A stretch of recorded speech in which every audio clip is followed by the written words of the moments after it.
That's fine. I don't know that we'll have time. We'll see how well we get through the notes if you'll have time to work on your labs today. But I do want you guys, I mean, you two are in the same group. How far did everybody get? Put that into the chat, or you guys. Not very far. Okay.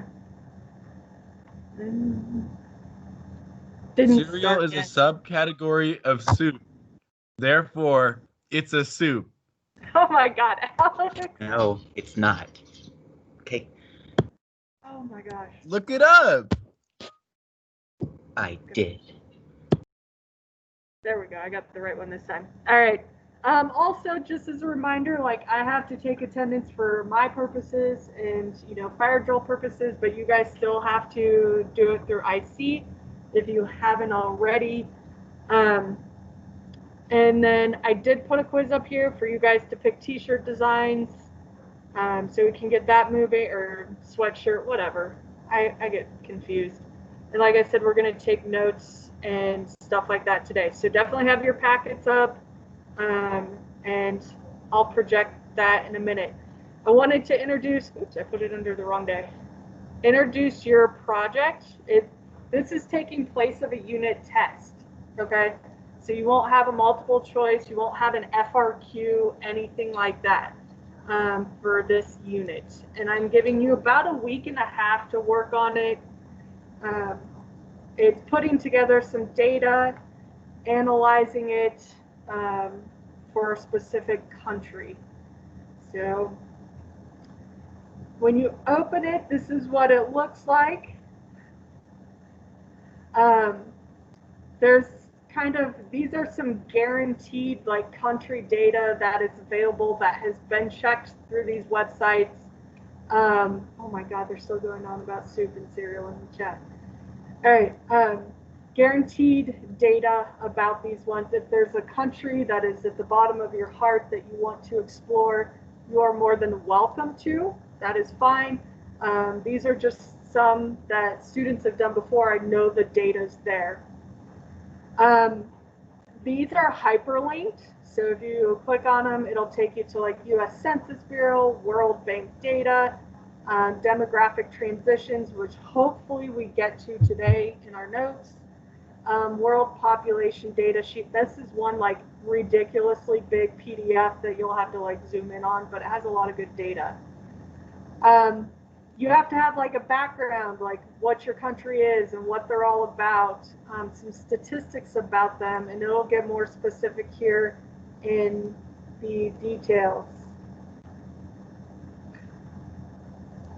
And then information on the history of the country, the financial aspect of the country, urbanization, so what are their cities like, arable land, so that's what's usable and how they use it. Total fertility rates, so you're going to have to analyze the data for total fertility rates. And I give you a step-by-step how to do it in here, and what page to go to, or where the data starts on the PDF. I tried to make it easy to find, I promise. Let's see. U.S. Census Bureau. So you have to analyze demographic transition, which again, hopefully we get to that today. There we go. And population pyramids, which you guys have already kind of seen a little bit. We'll talk a little bit more about. And then, citing your sources, all of that into not a PDF, into a PowerPoint. So it's just a PowerPoint regurgitation, I guess you could say. And here's kind of the grading rubric, make sure you check all this information off, so when I go through and grade it, you get really good grades. It seems overwhelming, but I promise it's not. It's probably because I put too many directions in there. It is a project, yes, sorry Dante, but I think is not that difficult, especially once we go over what some of this information is, because we haven't covered it all yet.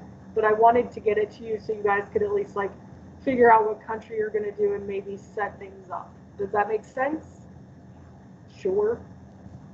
All right. If you guys hate projects so much, we can go back to multiple choice tests and FRQs. That's actually easier for me. So, all right. So that is it. I have it set right now due, January 29th. If my plans don't go to schedule and I don't keep you guys on track where I plan to be, then I will adjust that date for you guys and let you know. You will have some class time to work on this next week too. So I will give you some class time for that. Any questions about this Unit 3 project? How come we have so many projects overlapping with each other? I actually only gave my class last year 1 week. I just wanted to put it up early so you guys would be aware of it. Okay. And yeah, there's a lot of people that want cemetery labs by themselves, and you're all crazy for it.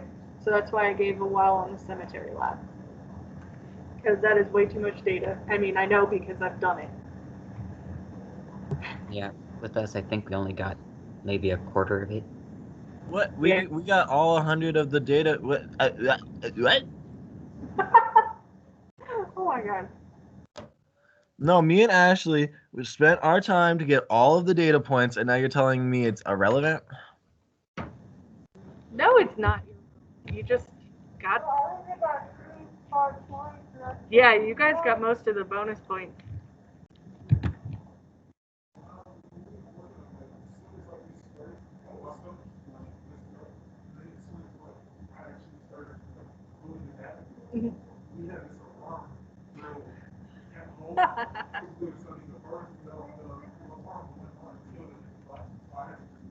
Oh my god, that's horrible. Oh.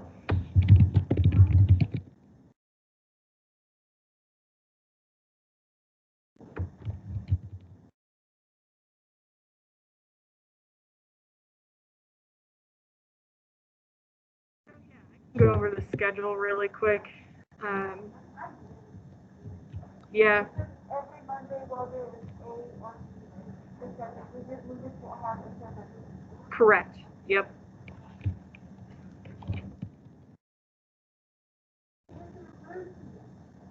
Group.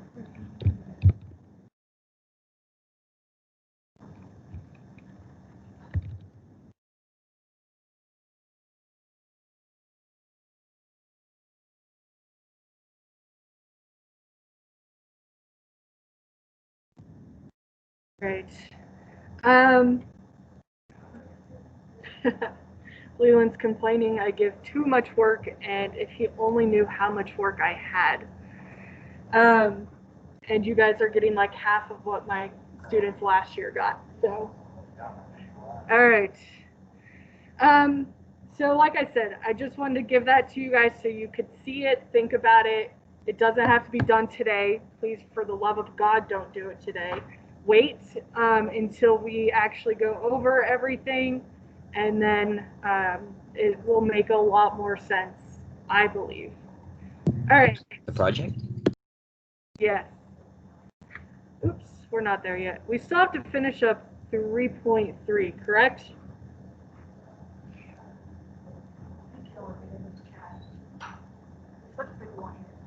Which part of the notes are we on? That is what I am trying to figure out. Oh, no, that's not it. Okay, so. Exponential growth equation, that's where we left off. Oh, yeah, that's right. I remember that now. So you guys left off right here.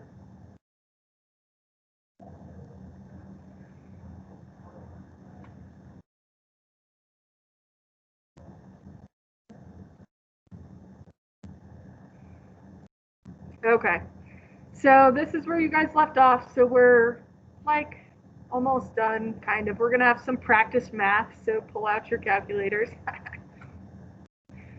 Hold on, let me move things around a bit because I'm getting lost. Yeah.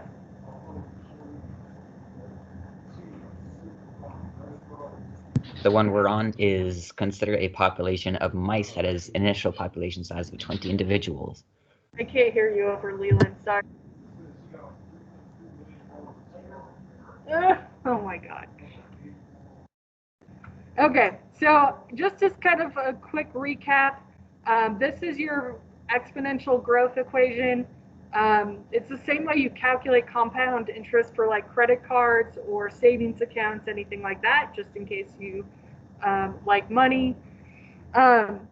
What these symbols and letters all mean, because nobody ever likes the alphabet soup in their math, N naught or N0 stands for the initial population size. So if we took like Colorado Springs in 2000 was 250,000 people, then that would be like an initial population size.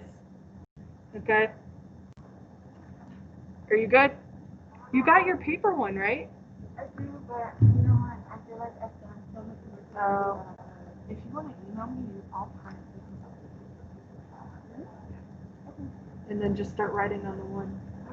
Yeah, I'll do that for you. Sorry. So initial population size, R is the rate of growth. So you typically say they're growing at a rate of 20%. So you turn it into decimal and you calculate 20%. The E is just a constant number. I don't know why it's that way. I'll be honest with you, I've never cared to look. It's 2.7 every single time. T is the amount of time, whether that's days, weeks, or whatever.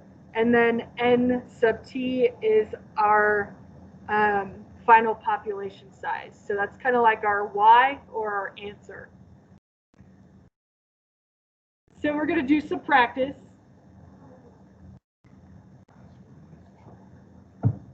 Huh? Looks like it. 5 sentences.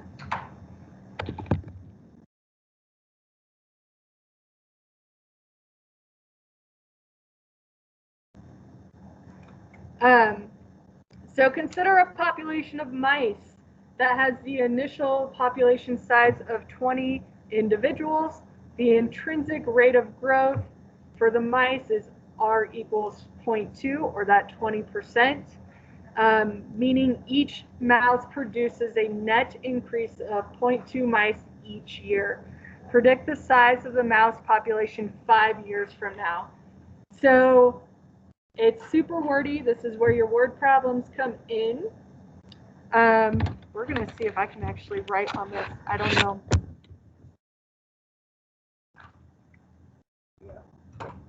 My stapler sucks, but you can try. Hit it like you mean it. Is that good? There you go. All right. So the first thing, just like in math class, like let's set up and like set up the actual equation. So what am I going to do first? Open a calculator. Well, open a calculator, yes. You'll need that. I've seen my calculator. That's why I've got my phone out. But let's set up, we gave the equation right here, correct? Yeah. Let's plug in these numbers. We need N sub O, E, R, and T. So what are the numbers? So N sub O, remember, is our initial. What is our initial population size?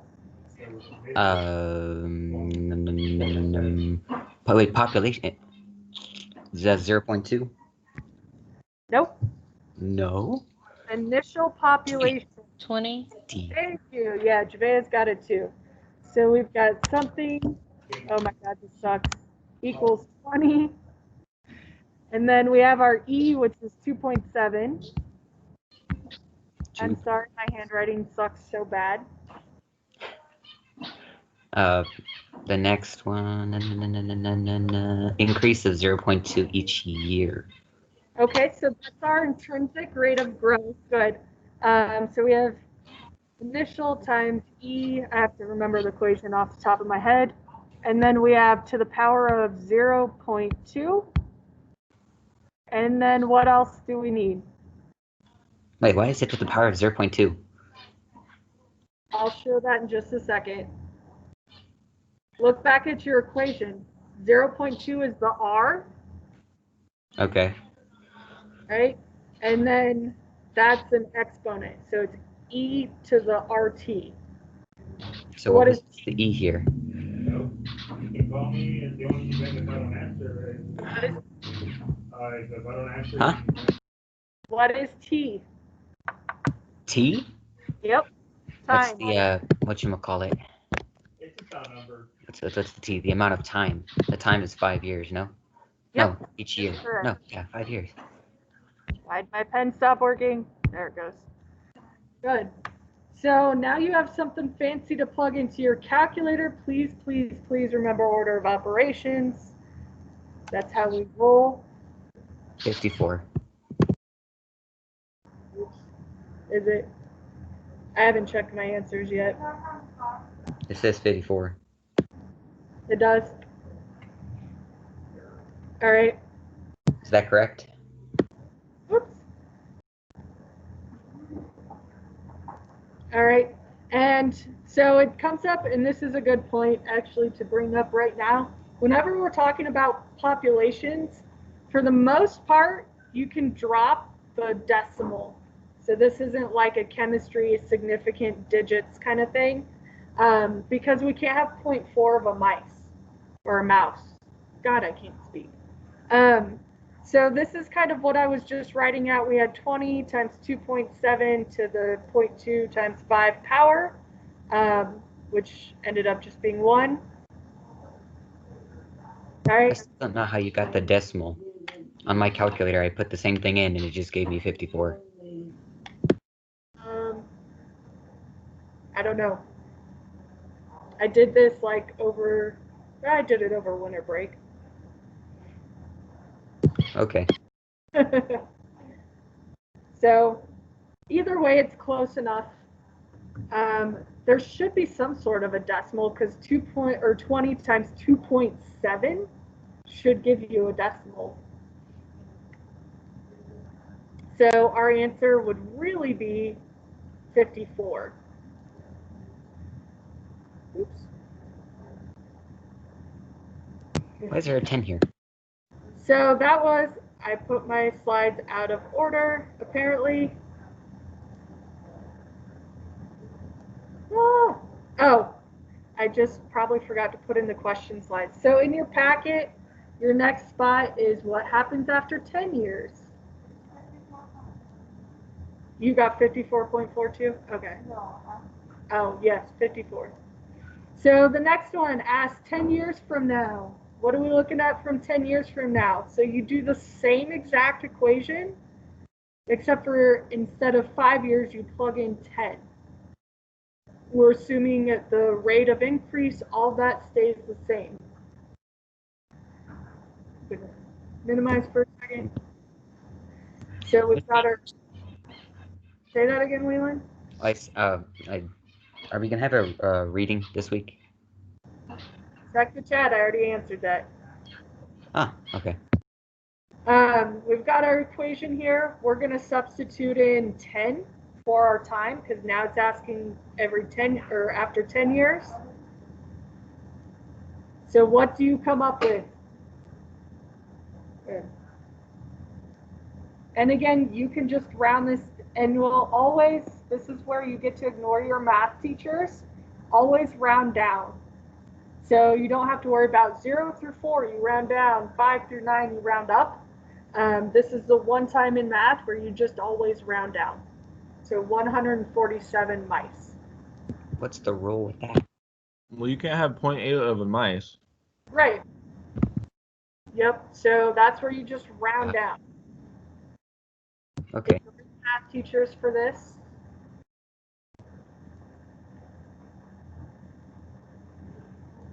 All right.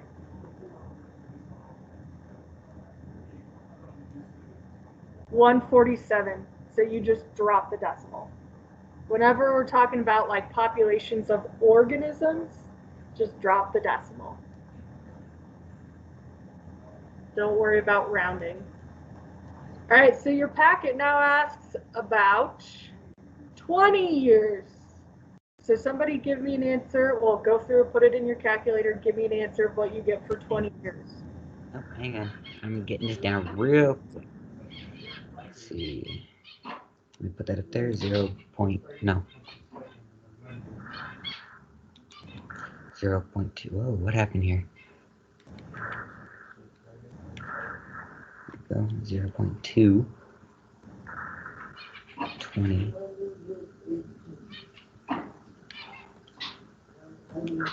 Huh. Whoa. I got 1062.882.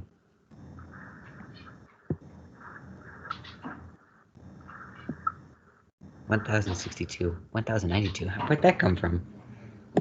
That is what I got. Somebody, you guys are more than welcome. You guys know me in math. You are more than welcome to check my answers. Are you saying you're good at math or bad at math? I'm good when I'm by myself, but when I'm having to try and do math with other people, I suck. Because on your slide, you said 1092. On my calculator, I got 1062. So somebody can double check and see what they've got. Yeah, we can't trust Leland. We all know that it's not going to work.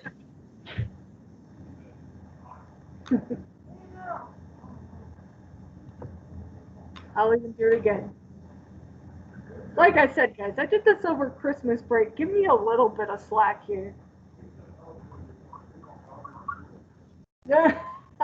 Alex is an e-learner now. You're screwed.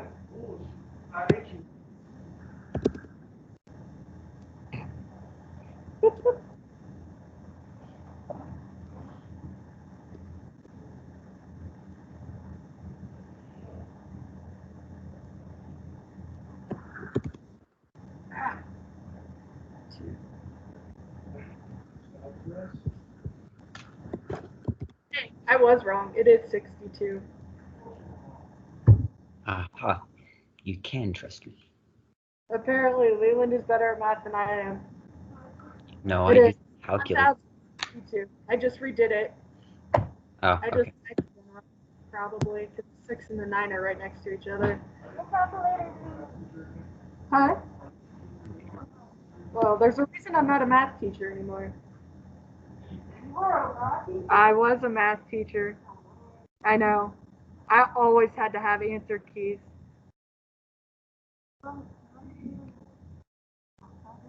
Yeah, so, what was it? 20 times 27. I didn't get that.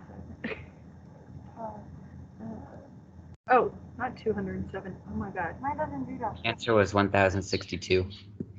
Yep. 1062. Leland was correct.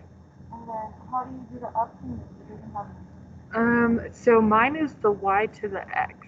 Or x to the X y. to the Y, huh? Yep. Oh, there we go. And then that's when I can put in the, what was It's it? 0.2, right?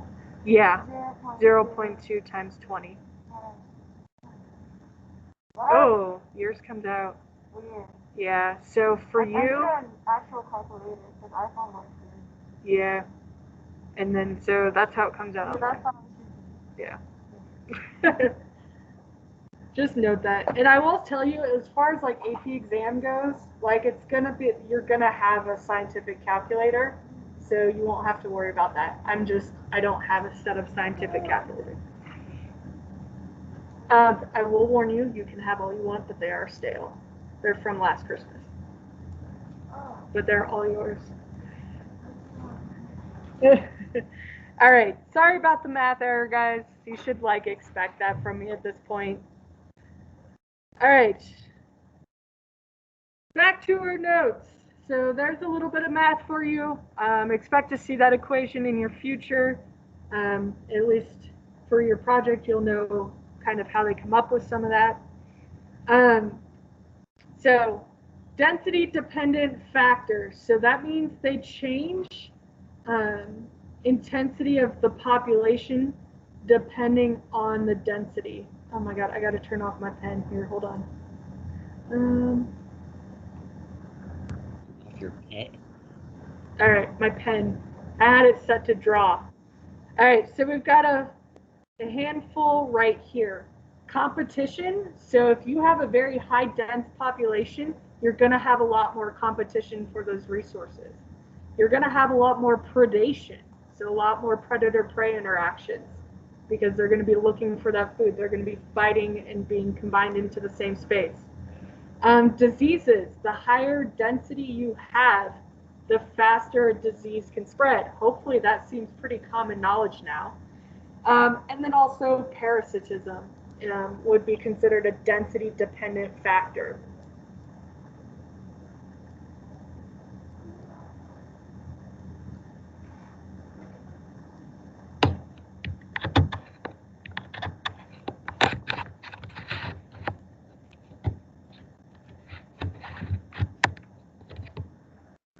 All right, this is one of the labs I would make you guys do. It's outside, it's a lot more fun, but hey, COVID, here we are.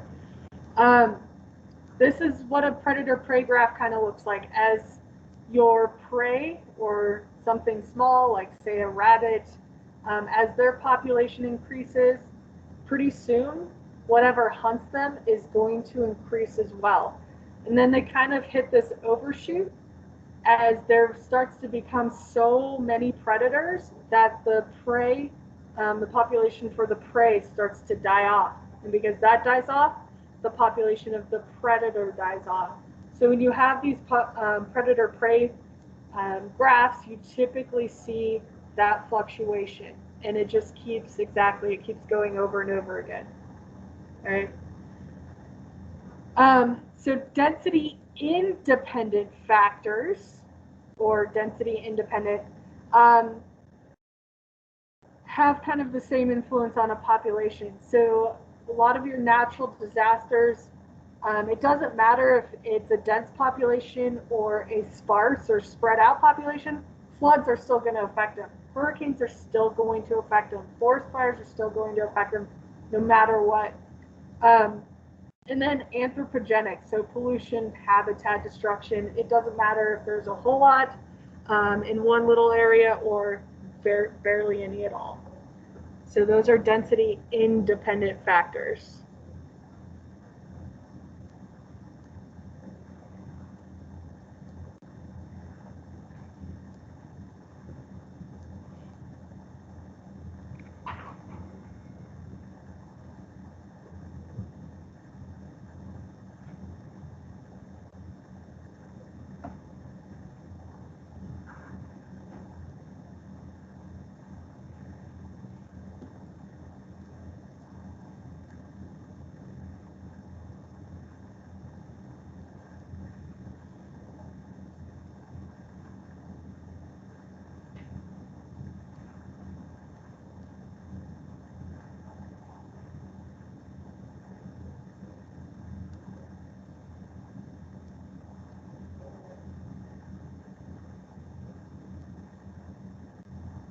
All right.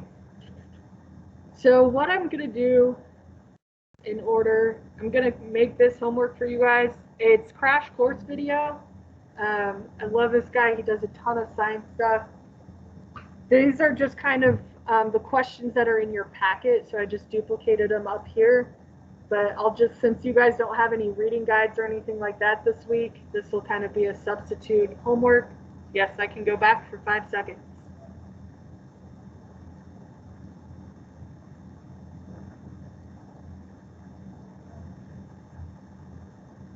And hopefully by skipping that video, we'll either get through the notes or get a little bit of time to maybe work on your cemetery lab. Because even if you've collected all the data, like Ashley's team has, then you still have the analysis part of it too. KK, yes, that is correct. All right, so that's my goal. We'll do that for homework, and hopefully we can have you guys work on your lab, since that's what you're, oops, sorry. All right, so 4 types of population fluctuations. So 4 different ways that they kind of move around. The very first one is stable, right? So it fluctuates slightly above and below that carrying capacity. So you get that overshoot, and then it kind of just bobbles back and forth.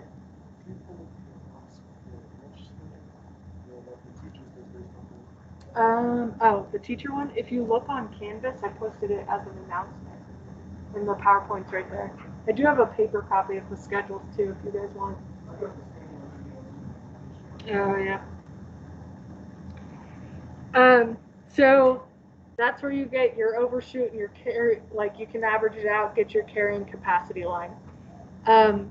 You see this a lot of times like with the tropical rainforest because their temps and their rainfall stay fairly steady. So you don't have a whole lot of like seasonal die off like you do with like mosquitoes in Colorado, which I'm totally okay with them all dying. And things like that. So the first one is just a stable population.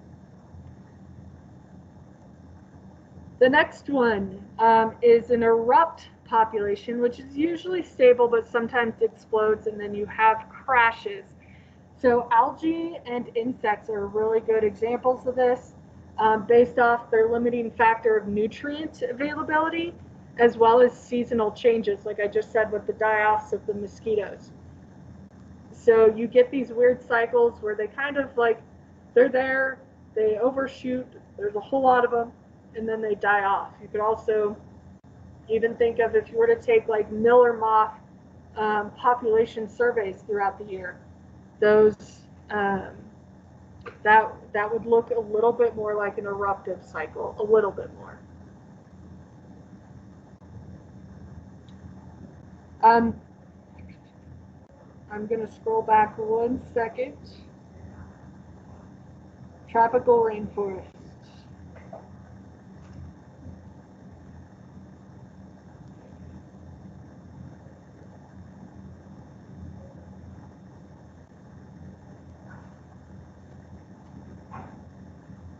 All right. Whoops. Did anyone need this slide still? All right. The third one is cyclic, the rise and fall of a predictable pattern. So that's what we saw with the predator-prey. I gotta show this video at least a little bit because it's really cool to watch. So predator-prey. So we already know that those graphs of population are going to mimic each other. As the hair dies off, the lynx is going to die off and well and follow that predictable pattern. I'm going to pull up the video at least to show you in a second. Maybe.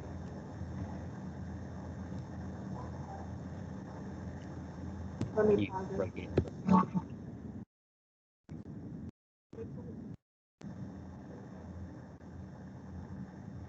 Oh my god, my mouse is really freaking out. There it goes.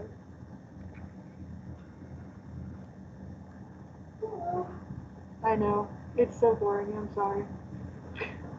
All right, and your last one is irregular, which means no pattern at all. Chaos in the system. It's either a pattern that we don't understand, or it's just that it's irregular. Nothing too fancy about it. And I'll play that video while I switch over PowerPoints. Did you find it, Daryl? Okay. I know, I need to print that out too. They didn't release that till like yesterday.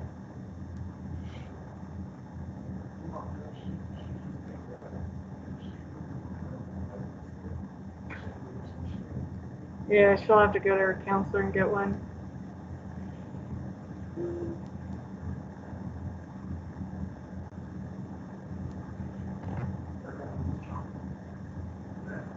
Yeah, I'll tell you what I told Ashley. They're from last Christmas, so they might, yeah. But they're all yours. Like 2019. They're pre-COVID Snickers.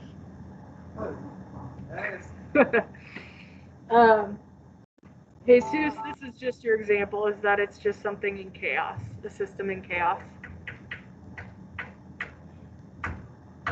Oh my god, it's going to be oatmeal by the time you eat it.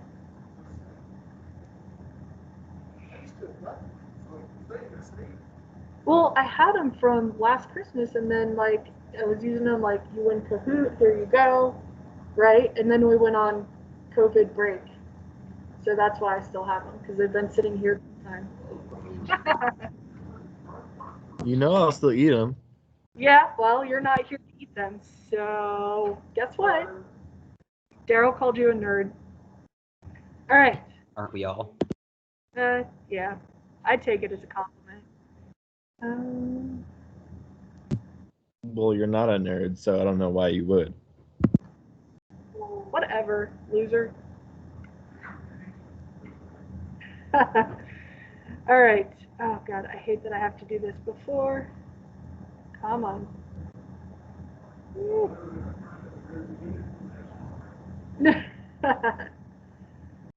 I forgot. I can't. Are we doing human population dynamics? Yep. I might not be able to show it because my volume control won't come out. Where'd it go? Well, I guess you get to watch the chase on your own.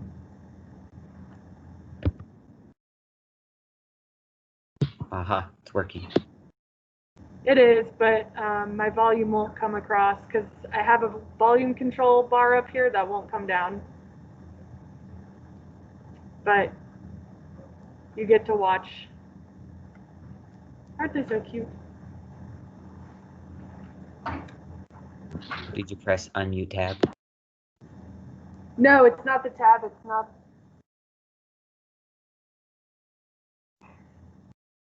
I could play for Ashley and Daryl, but it wouldn't play for you guys. What are these? Is there ermines? No. Ermines. They look like weasels. Yeah. Like ferrets.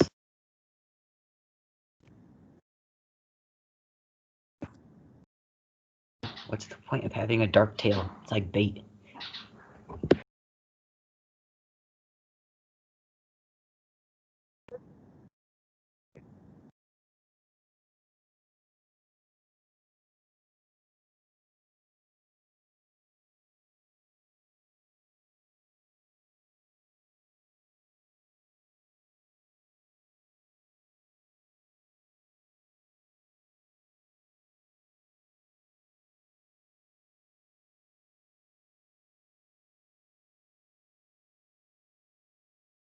What's he holding? A mouse? Completely the opposite. There If he is. it could, it would only eat meat, and preferably the meat of the prey it just killed. Most predators, both living and ancient ones, are noticeably larger than their prey. This rule doesn't work at the very top of the food chain. The largest living cats, lions and tigers, they hunt prey that exceeds their size all the time. The largest land predators of ancient faunas, going back as far as the dinosaurs, behave the same way. Among the smaller animals, however, this rule rarely gets broken. If you don't take into account those who attack in packs, from wolves to piranhas, there will be very few exceptions. The stout is one of those exceptions. Stouts won't pass on the opportunity to prey on a mouse or a small bird, but their main prey is usually the water voles, hamsters, lemmings, and if the opportunity would present itself, they would attack larger animals as well, such as muskrats and hares. On a hunt, the stout is motivated solely by the excitement of the moment. Given an abundance of rodents, it will kill as many of them as it can. In this kind of situation, not being able to eat all of the prey, the stout will often only eat the brain, leaving the body behind or hiding it for the future. The stouts are great at swimming. They can cross rivers up to 1 kilometer in width and climbing trees, but they hunt on the ground most of the time. The highly specialized predators usually employ a limited set of the basic hunting tactics: sneaking up with a jump or a short jerk at the end, an ambush or a chase. The stout's hunting habits are unlike any of these. The animal scours the area with a characteristic jog, sort of like galloping. Pushing simultaneously with both hind legs, the stout jumps and lands on the front legs. It then pulls the hind legs in and jumps again. Every few jumps, the stout stops to take a careful look around, listening, sniffing, and then makes a few jumps again, often in a completely different direction.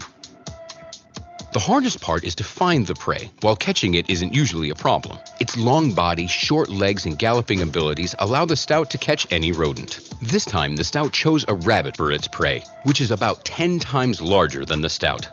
The hunter is in no rush to attack, as it's planning on exhausting the victim first. The chase continues, and both animals show excellent maneuverability. Although the rabbit's strength is running out, it is still not planning on giving up. But the small predator jumps onto the prey and bites it on the back of the poor guy's head. What's interesting is that sometimes the stout uses alternative tactics, which even got an ominous name: the Dance of Death. The animal begins to perform all kinds of acrobatic tricks, jumps, twists, and somersaults, as if it's gone crazy. The rabbit is shocked. It doesn't know how to react to such strange behavior, and while the potential prey is confused, the cunning hunter uses the continuous dancing to get closer and closer to it until it's in the attacking distance, and the rabbit no longer has time to react. But if there are babies involved, the situation can develop very differently. An enraged mother rabbit can attack the stout, who doesn't even try to defend itself, but rather runs away immediately. It seems that it was completely unprepared for such a turn of events. Rats often suffer from the sharp teeth of the stout. Just look at the hunter's dexterity, how it attacks its prey over and over again. It wriggles and twists, matching the snake's flexibility. And despite its slim body, it easily drags the heavy prey away with him. At the sight of an easy prey, the stout's judgment gets clouded, and it tries to get the treat at any cost. The stout usually succeeds, but an inexperienced animal can't get what he wants despite the many attempts, which seems to lead him into complete despair. Each hunt, successful or not, is followed by a rest. The best place for it is the burrow of the prey that was just killed. The stout itself doesn't know how to and doesn't like to dig holes. If taken out of the nest still blind, baby stouts can be completely tamed, but as they grow up, they lose interest in contact. If an adult stout is caught, it can't really be tamed. However, even the years of being hunted haven't taught the stout to fear humans. If the animal sees humans, it won't run away, but rather watch them carefully and with interest, from a safe distance, of course. The stout gladly settles near people or even on their property. If it doesn't get chased away, the animals can get so bold that it will even go into the living quarters. Such neighbors don't bode well for owners of poultry or rabbits, but in other cases it can be beneficial, as neighboring stouts can quickly exterminate all mice and rats. However, the little furious hunter prefers not to develop emotional ties to the humans. I hope you enjoyed watching our video. Alright. I just thought that was a fun one. Predator prey, a little unusual for your entertainment.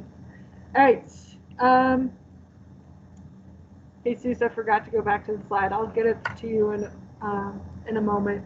Alright, so I want to try and crash through some of the human population dynamics. If you ever watch this movie, it's really gross. Basically, this is technically next year. I think it was made in the 70s. And it is like what happens when technology runs everything and you get that really heavy split between the rich and the poor class. Like they don't get to eat like meat anymore or chicken or anything like that. It's all just like mush you buy in a can and they're different colors. Ew. Yeah, it's actually really interesting. And I've made jokes about it because we'll just say that one of the colors involves ground up humans. So kind of like a South Park episode. Right? So just when we're looking at population, you guys are always used to the normal map, world map that we see all the time. This is what happens when you put the countries on a map based on population proportions. So you have your biggest populations in China and India. They are not actually size-wise that much bigger than the U.S., but you kind of get it. Look at Brazil takes up over half of South America. things like that. Mexico's population makes it elongate. So just different ways of mapping, um, mapping and all of that. And even your like islands, your Philippines, Indonesia, all of that suddenly become very big because they have very huge populations, even though they're on very small islands. Yes, Naija, 3.4. Here's just kind of another one. The website I got these from just gives you a whole bunch of different maps, like kind of like where we did the TVs and stuff at the beginning of the unit. And this is a density map. So the bigger it is, the more dense it is. So like Delhi, Shanghai, Beijing, all that in the yellow and green. Oh my God, I forgot my colors. And even though LA is like one of the biggest cities in the world, and so is New York, it's still a lot smaller compared to India and China. All right. Let's see. Out of the 7 billion people, so Leland, you didn't have to write anything on the maps, but you will soon. If there's 7 billion people in the world, which we are over that, 1.7 worldwide work in services, 1.9 billion are too young to work, so toddlers to teenagers. You have 577 million that are older than 64, so you could think of that in proportion to, like, that's who gets taken care of by a lot of governments. 430 million unemployed and 400 million entrepreneurs versus 1.4 billion in agriculture. So that kind of gives you a visual split up. So we have a few different, a few different videos to watch really quick. And if I remember, they're very, very short. The first one is 7 billion people. So it kind of goes over, there it is. Some of the trends, and like I just showed on that last one. So let me pull it up really quick because I'm not used to my 3 screens. So this is the first thing you'll write. I might shorten the video just a little bit, but if it ever loads. Yep. Another weekend road trip. Spent redefining the word.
All right. What are some things you saw in the video?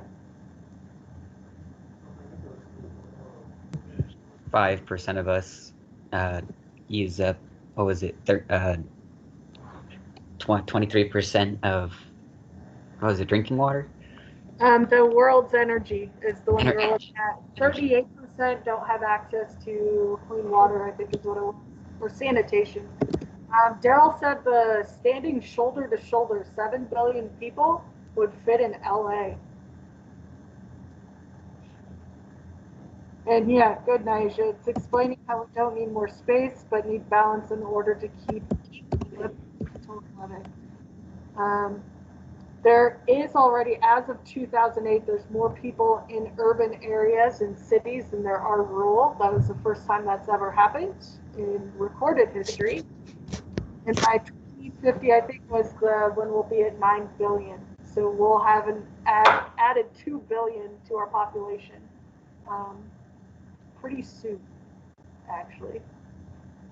All right. I'm overloading you with videos right off the bat. The next one I want to quiz you guys on before we watch it is, what do you think the typical person on Earth looks like? The what? Demonte says black. Typical person on Earth. What would the average person look like? Black and short. Anyone?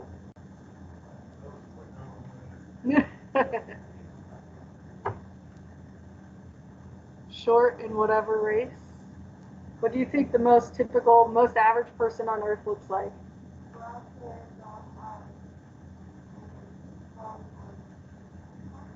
Okay, black hair, brown eyes, and whiter tan skin. People that look like Leland. Short. Yellow, because you're a Simpson.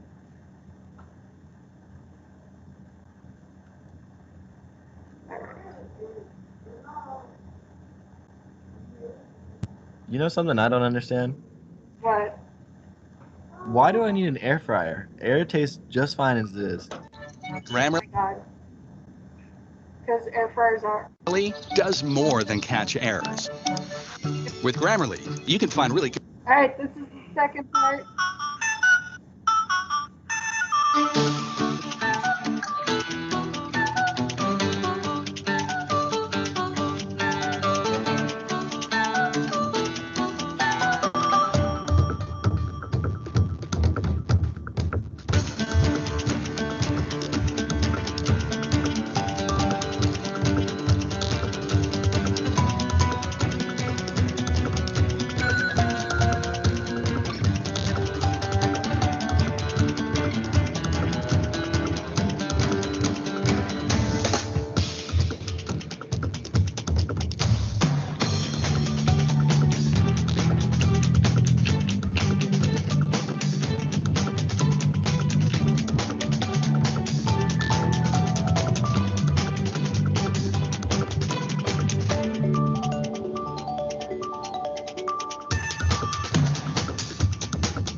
that was that one.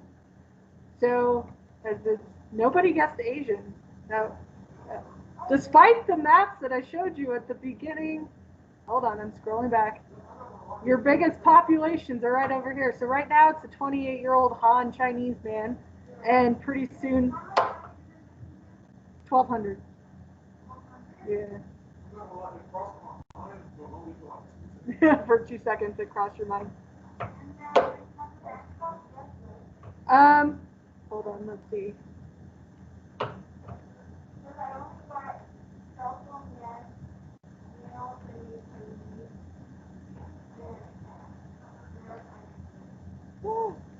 Yeah, Jesus is complaining it went too fast. So makes, oh, sorry, 12,000, not 1,200. I don't know my zeros. So the typical person makes less than 12,000 per year. Less than 20. It skipped right past it. Because it was the answer you're looking for. Yes. Yeah. Less than 25%. 25% of what? Bank account. So that is correct. No, they do not have a bank account, typically.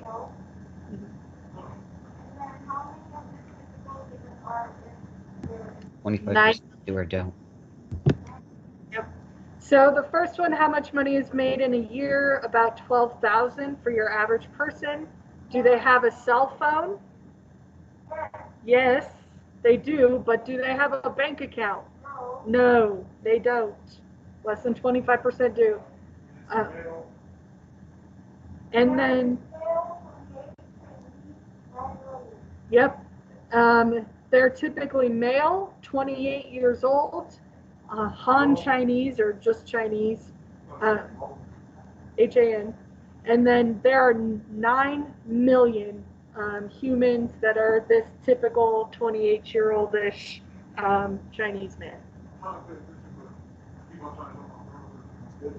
So hopefully that got everybody's answers.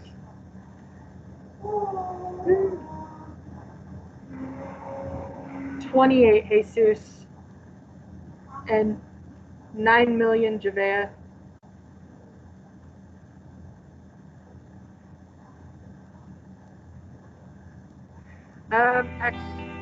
Hold on, before I actually do this.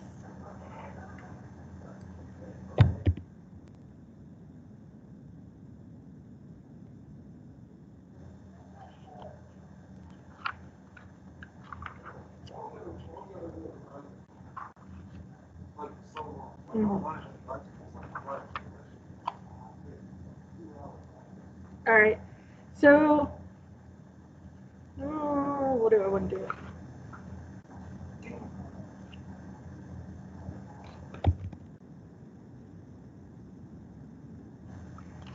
I'm just gonna do it. Who cares? One more video, last one, I promise. Oops, maybe. I'm just looking at how much we have left to do. I was watching it the other day. Age was 20.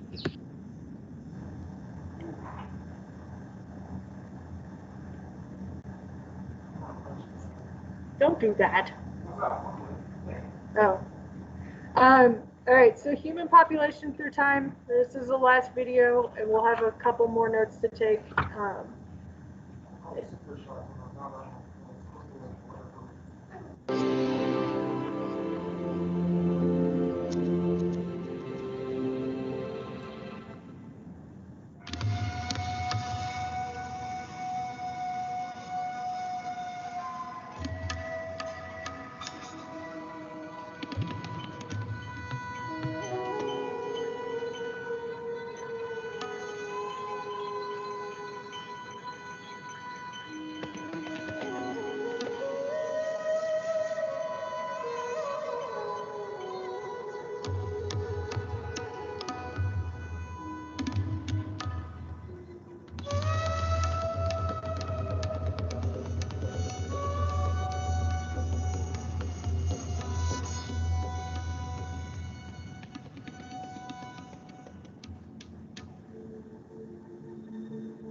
1800s now.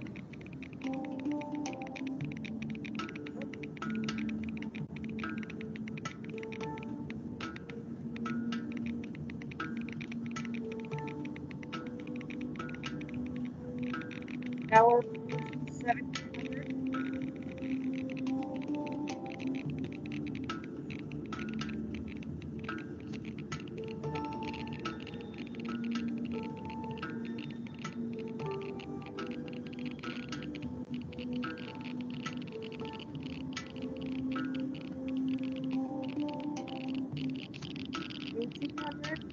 Or 1900, sorry.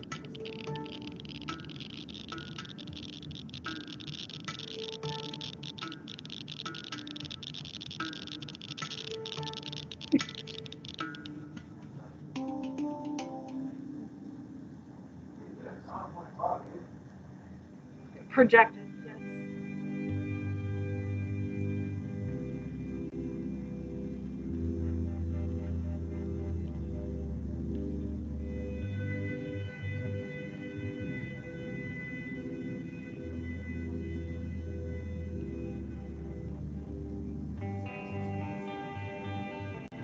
No. This is just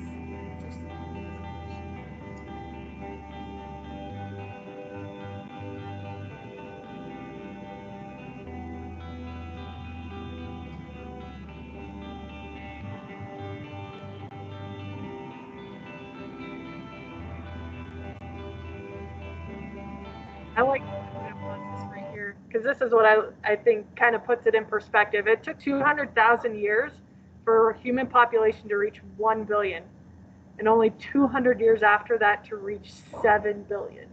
Like, that's huge. And Leland's totally right. Birth control, people. Think about that one. Yeah. Right.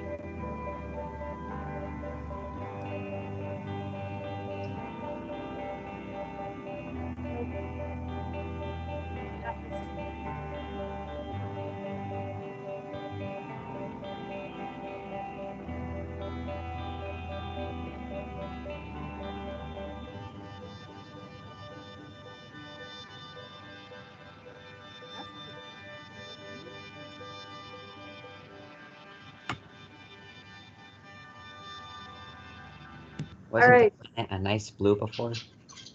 Right. I totally agree, Javea. I love the sound of that. All the clicking. Almost sounds like a Geiger meter. So, human population through time, you guys. Oh, there's the bell. I thought I had 1 more minute. We'll pick this up, talk about it when we come back on Thursday. Thursday, I see you guys again. So, have a wonderful day, guys. Bye. See you all Bye. Thursday. All right. Bye. Have a good day. You too, KK. Also, Isaiah.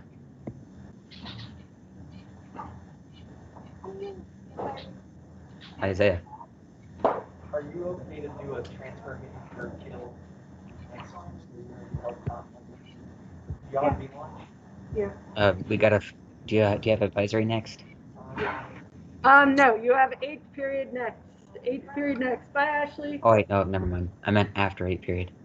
After 8th period, double check what I posted on your announcements. It tells you if you have A or B lunch, because you're gonna, even though you're an e-learner, you're gonna have to abide by whatever lunches we have here, and then it'll be advisory. Right. Okay. Okay. Mhm. All right. See you, Leland. Bye, Miss. Bye. You're okay. I think so. Yeah, that's fine. Mhm.